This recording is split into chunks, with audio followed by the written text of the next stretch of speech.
Chest pain complaints ఉన్నప్పుడు heart attack ఏమో అనుకొని ఎకోస్ప్రిన్ టాబ్లెట్స్ వేసుకోమని కార్డియాలజిస్టులు చాలామంది చెప్తుంటారండి. అదే బ్రెయిన్ స్ట్రోక్ లక్షణాలు ఉన్నప్పుడు ఎకోస్ప్రిన్ టాబ్లెట్ సజెస్ట్ చేయం. ఎందుకు?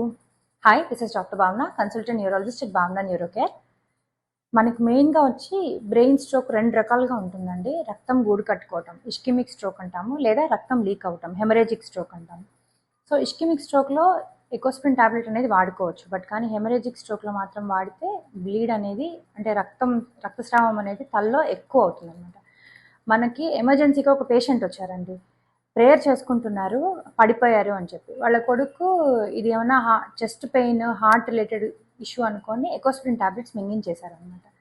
తర్వాత మనం స్కాన్ చేసిన తర్వాత తల్లో రక్తం లీక్ అవ్వడం, హెమరేజిక్ స్ట్రోక్ గమనించామన్నమాట. సో ఆల్రెడీ ఎకోస్ప్రిన్ టాబ్లెట్ వేసేసుకుంది కాబట్టి అది ఎక్కువ అయ్యి పేషెంట్కి తల్లో రక్తస్రావం అనేది సర్జరీ దాకా వెళ్లాల్సిన అవసరం వచ్చింది.